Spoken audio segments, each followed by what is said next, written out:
In this video, we will discuss the tax concept, the concept of GST, the Goods and Services Tax. Earlier, we had a number of taxes and cesses on these taxes and so on. But now, all those taxes are merged into a single tax, GST, which is prevalent throughout India.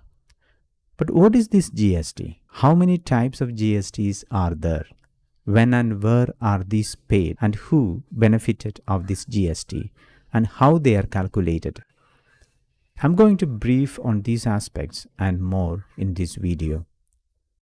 This discussion is based on the topic covered in the first chapter of ICSE 10th Standard Mathematics. So welcome back to another episode from FNM Labs. Stay tuned, have a wonderful learning time. Let's talk maths.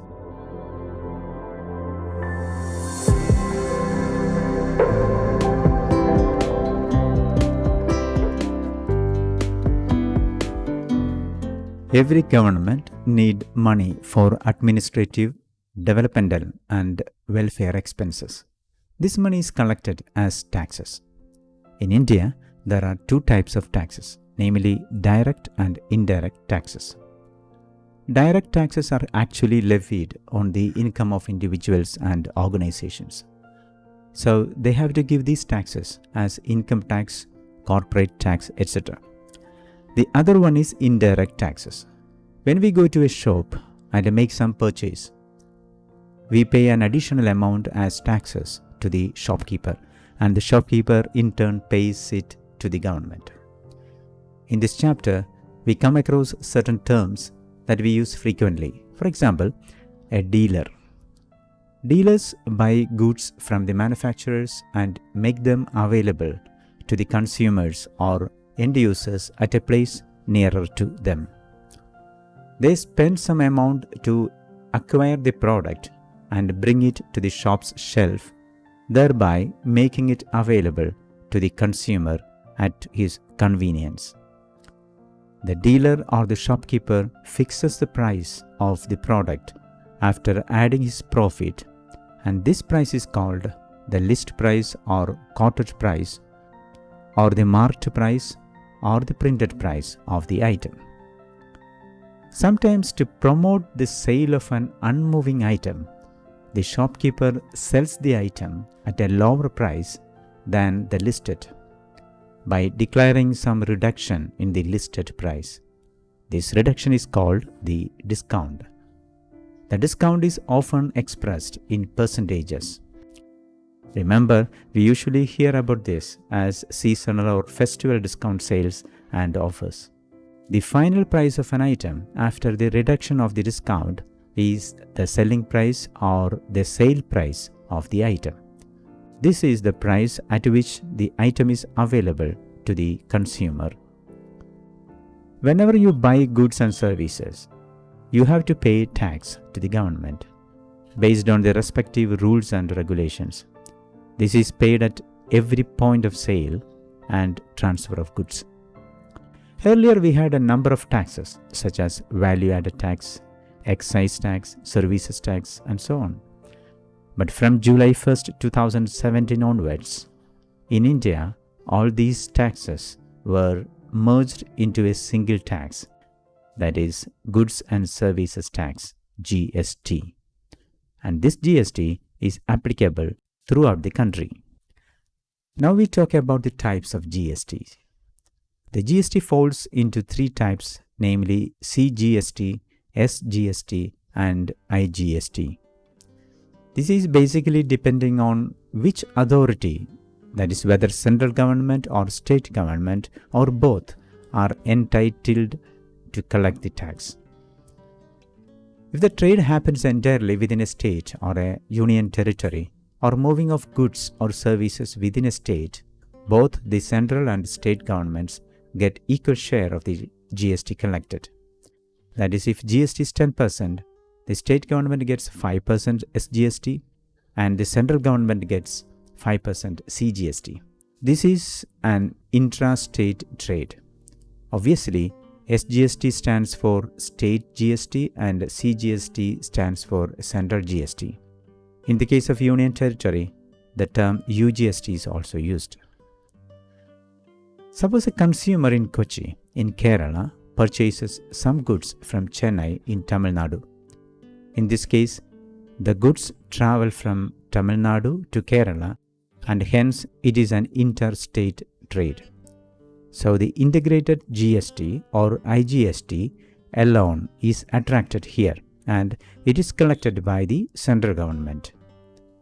The trader in Kochi collects the IGST from the consumer and transfers to the trader in Chennai, and the trader in Chennai pays IGST to the central government.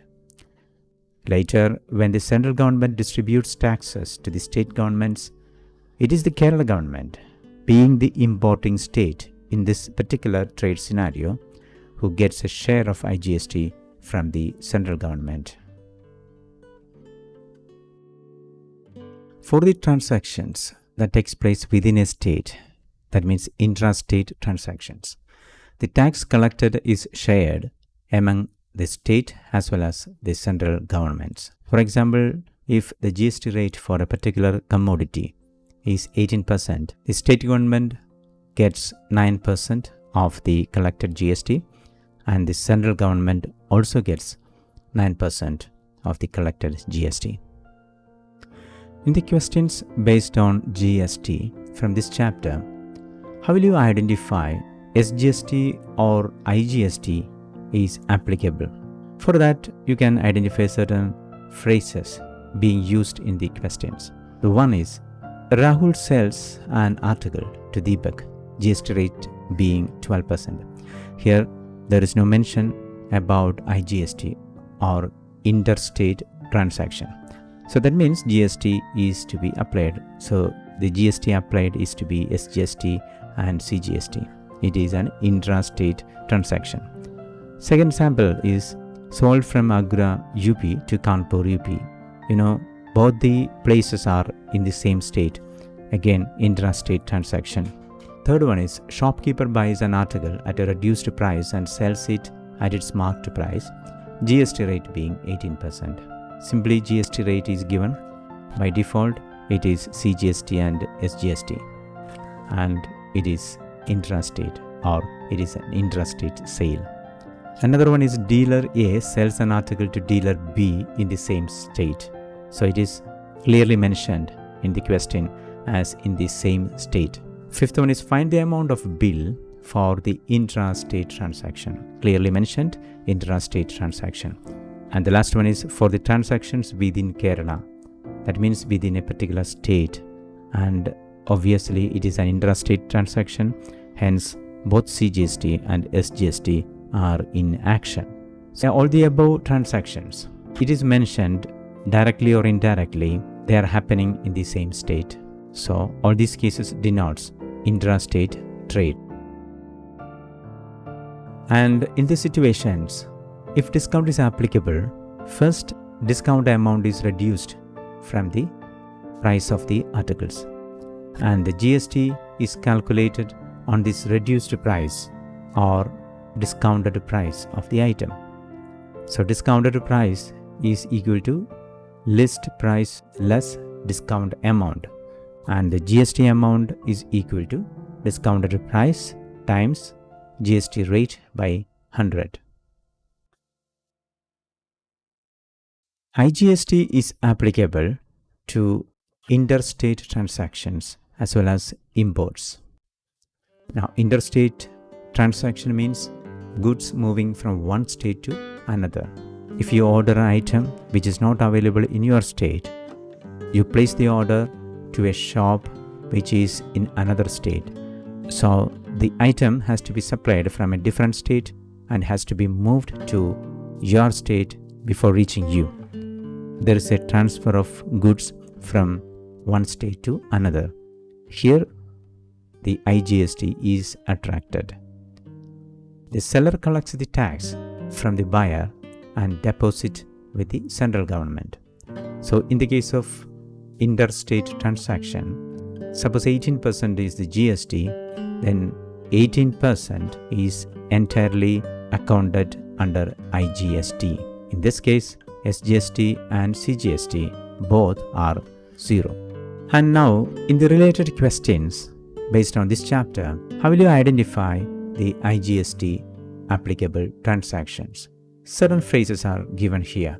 For example, it may be stated like amount of bill for an interstate transaction. Obviously, it is mentioned as interstate transaction and the IGST is applicable. Second one is a dealer in Delhi supplies goods to a wholesaler in Agra. Both the places are in two different states, hence interstate transaction. Let A and B and C are three traders belonging to different states. Clearly mentioned, they are in the different states, so goods has to be moved from one state to another. So it is a interstate transaction, hence IGST is applicable. Another one is an article is sold from Kochi, which is in Kerala, to Chennai, which is in Tamil Nadu. So all the above transactions begin in one state and finishes in another. So the IGST is applicable, being interstate transactions.